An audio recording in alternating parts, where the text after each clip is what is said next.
لو أنزلنا هذا القرآن على جبل لرأيته خاشعا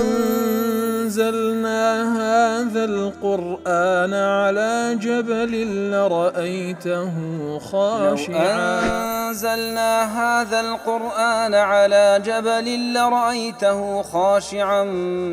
متصدعا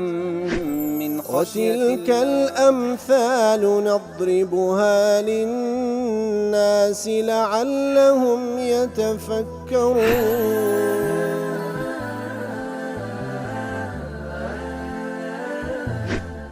الحمد لله والصلاة والسلام على رسول الله وعلى آله وصحبه ومن والاه. السلام عليكم ورحمة الله. برزان خوشحالم لواني 1369 لواني كان تفسير قرآني بيروز بيم وخزمتان بس رضامندي الله تعالى وهو دارم ايوي آزي السودي لور بقرن. أعوذ بالله من الشيطان الرجيم. بسم الله الرحمن الرحيم. وما لنا ألا نتوكل على الله وقد هدانا سبلنا ولنصبرن على ما آذيتمونا وعلى الله فليتوكل المتوكلون. بەڵێ خۆشەویستان هەر لە درێژەی قسەی پێغەمبەران عەلەیهیمە سڵات وسەلام خوای گەورە لێمان دەژێڕێت و بەرامبەر بە قەومەکانێک کە بە درۆیان دەزانن و داوای ئەوە دەکەن تەوان نیشان دەن وەکو لە ئاەتەکان هاتێکەوە شەک و گومانێ لە پەیامەکەیان و لە ئەو زاتەش کەوا ناردیتیانی ئیتر ئەوانش لە وەڵامدا دەفەرموون ئایا شەک و گومان لە وجودی الله تعالی یان شەک و گومان لە وەحدانی الله تعالی هەیە پاشان دەڵێن ئێمە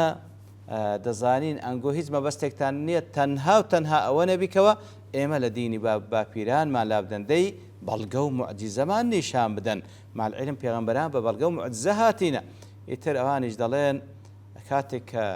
طبعا یەک لە هەنجەتەکانی بەرامبەر پێغەمبەران دەڵێن ئەنگۆ وەکو ئێمە بەشەر ئەوانش دەڵێن ڕاستە ئێمە بەشەرین بەڵام الله تعالی کەسانێک ناو بەشەریت هەڵە بژێری و مەشەڕەفی دەکا بە پێغەمبەرایەتی و وەکو ڕەحمەتێک لە بۆ خەڵکی دەینێری و تەوەکولی ئیمانداران پێویستە تەنها و تەنها لەسەر الله تعالی بی. اینجا لێرەش تەکید دەکەن وما لنا ئەلا نتەوەکەل على الله واتە پێغەمبەران بە قەومەکانیان دەڵێن وأي عذر لنا في ألا نعتمد على الله ونثق به. چ عذرێکمان هەیە ئەگەر تەنها و تەنها اعتماد و تەوەکلمان سەر الله تعالی نەبی. لایەت پێشتر فەرمووە والله فليتوكل المؤمنون لێ دەفەرمێت چ عذرێکمان هەیە ئەگەر تەوەکل لەسەر الله تعالی نەکەین و ئەو پەڕیثقەمان بە الله تعالی نەبی لە کاتێکدا وقد هدانا سبلنا والحال أنه قد فعل بنا ما يوجب توكلنا عليه. لحالتك دا خواهي قول سبحانه وتعالى كاري شوالي قال كردين أصلا بيوست لسلم التوكل لسل أوبي فقد أرشدنا ووفقنا لسلوك الطريق الموصل إلى رحمته. لكاتك دا الله تعالى هدايتي داينا هدايتي داينا خواهي قول سبحانه وتعالى رينموني كردينا وتوفيقي داينا ويارمتي ماني داتاكو أو ريقا راستا بقرينا بر كوا دمان قينت رحمتي الله تعالى أو ريقاي كوا باريزر مانا أو ريقاي كوا دمان باريزي لا توربوني الله تعالى لنقمته لغضبي الله تعالى دمان باريزي ديلو التوكل لسر الله تعالى أنا كين لكاتك دا الله تعالى هدايتي داينا. لا طريق الهجرتين ابن القيم ضليء فعجبوا من تركهم التوكل على الله. كواتا بيغمبران تعجب إخوان نيشان ددن لوي كوا أجر توكل سأل الله تعالى نكن لكاتك دا وهو هداهم الله تعالى هداية هموان دا ورينشان هموان دا وأقروا أن ذلك لا يكون أبدا وأقروا أن ذلك لا يكون أبدا. كواتا اعتراف بودا كان كوا أوش تهيج نابتا كوا توكل لسر خواهي قولنا كان. وهذا دل على أن الهداية والتوكل متلازمان. كواتا بيغمبران دلين إما لو هداية لسر الله تعالى لو توكل لسر الله تعالى لكاتك دا هدايتي داينا كواتا أوش تنابي لكاتك دا هدايتي داينا ما لو توكل لسر أونا كين دلين إنزا أو بلقية لسر أوي الهداية والتوكل متلازمان. هدايته پشتبەستان بە الله تعالى متلازم لەگەڵ یەکتری پێکەوە بەندن. فصاحب الحق أو كوا خاوان حقه لعلمه بالحق كاتكوا علمي بحقه وليقينه بأن الله ولي الحق وناصره ويقينش بويه كوا الله تعالى خاوني أو حقه بسرش ديخي مضطر إلى توكلي على الله. صاحب حق كاتكوا دزاني أو حقه ويقينش بويه كوا أو حق خواي قورا خاوني بسري ديخي مضطر إلى توكله على الله. ناتارا حز ناعلاز إلا دبي حز ريقايدي كيلي بيشنا إلا دبي توكل الله تعالى بك لا يجد بدا من توكله هز مقابل شينية كوا توكل سرخوا يقولنك. فإن التوكل يجمع أصلين توكليش بيقومان دو أصل لخو كودكاتوا علم القلب وعمله هم علمي قلب أو علمي كلنا دلو درون ده هم عملي قلبيش كودكاتوا علم كتيا فيقينه بكفاية وكيله وكمال قيامه بما وكله إليه كواتا علم كبري تلويكوا يقيني هي بوزاتيك الله تعالى كوا كافية لبوي يقيني هي بوي أو بري قيام دا صلاتي أو ذات لسر أو هي وأن غيره لا يقوم مقامه في ذلك يقيني هي كوا هيد ذاتيك نية أو كاربك تنها الله تعالى نبي كوا فعلا همو دا صلاتي شي بدستوي كوا سرپرش لسر هم بندكاين دكا هر أويش كافية كوا فعلا همو أوشتي كوا بند دي ولدنيا ولقيام لبوي دابين بك عملك شي بريت فسكونه إلى وكيله وطمأنينته إليه وتفويضه وتسليمه أمره إليه كواتا علمكي أو يقيني كوا أو ذات كافية كوا فعلا همو خوتي بيه بسبيري همو لانش جاني خوتي بيه بسبيري عملي أو قلبش لو حالتي تسيا كوا مطمئن دبي آرام دقري تواو خوي تسليمي أو ذات دكا وزورج مرتاح بو خو تسليم كردني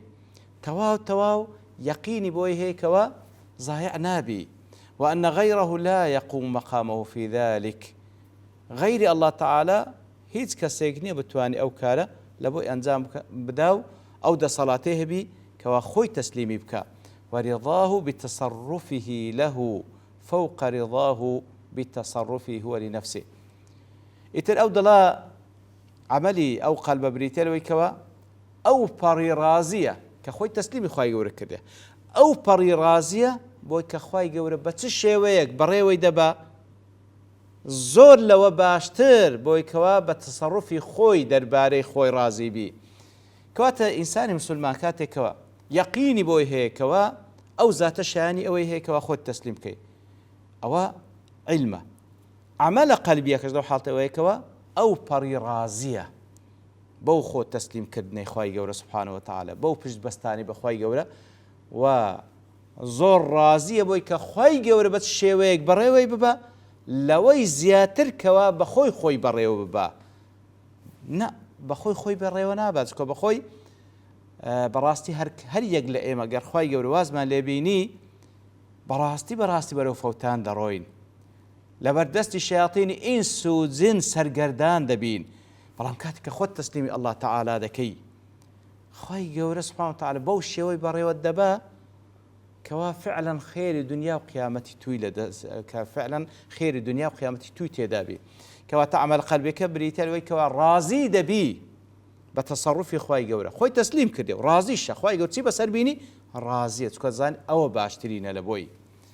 فبهذين الأصلين يتحقق التوكل كاتبودو أصله براستي توكل لسرخواي جورة تحقيق دبي ودادا مزري بعلمت بيقين بويكوا أو ذات الشاني خود تسليم كي وهروها برازي بونت كوكو عملية قلبي يترازي دبي بتصرفي أو ذاتك خود تسليمي كرديا ولنصبرن على ما آذيتمونا لدرجة قول پیغمبران عليه الصلاة والسلام برانبر با قوم كانيان ولنصبرن على ما آذيتمونا أي والله وتوكيد شيء قسمي تدا محذوفة أي والله لنصبرن على ما نلقى منكم من الأذى والله آرام دقرين لو إيش آزاري كللان إيو بيمان دقا بسبب استمرارنا في الدعوة إلى الله وحده لا شريك له كواتا إما بردوام دبين لسر أو ريقاي كوا دعوة بانقوازك لا الله تعالى بتاكو تانية وصبريج دكرين لسر أو إيشو آزاري كللان قو بيمان دقا بس وين تخوارنا وش بالتأكيد والصبر لسر دقرين وعلى الله فليتوكل المتوكلون أي وعلى الله وحده فليعتمد المتوكلون الواثقون بالله تنها لسر الله تعالى باعتماد بكن أواني كدانوي خويا بسبيرن أو استقان بالله تعالى هي با تنها توكلنا سر أو بي وليثبتوا على التوكل مع الله عز وجل كواتا أواني كواسقان بالله تعالى هي با تنها بيويستيان بالتوكل با توكلنا سر الله تعالى بي با ثبات شأنه بالسر أو توكله ابن عاشور دلي وعلى الله فليتوكل يحتمل أن تكون من بقية كلام الرسل وعلى الله فليتوكل من احتمالها لا أدري يجي قصي بيغمبران بي برامبر بقوا مكانيا ويحتمل أن تكون من كلام الله تعالى احتمالش أو بشا أو كلام الله تعالى قال الله تعالى حكاية عن الرسل في حديث مع قومهم ليردا أقم ملاحظة كان لو دعاتا پیغمبران برامر بقوا مكان إخواني كم زاد دلين وعلى الله فليتوكل المؤمنون پاشان دلين وعلى الله فليتوكل المتوكلون فائدي أو تكرار السيا بس شوية ولا ما عنديته ولا باولين وجهي كم الفائدة في أنهم أمروا أنفسهم بالتوكل على الله يا كم زار أوان فرما بنفس إخوانك كان كدبي توكل على الله تعالى كان وكدالي وكفرموي وما لنا ألا نتوكل على الله كواتا ما بس يكم زار وعلى الله فليتوكل المؤمنون كأوان لقيمي إيمان البيغمبران عليه الصلاة والسلام كواتا بيش هم كسق لبو خويان با إيمان داران تنها توكلنا نسأل الله تعالى بي كواتا يكم زار لبو خويانا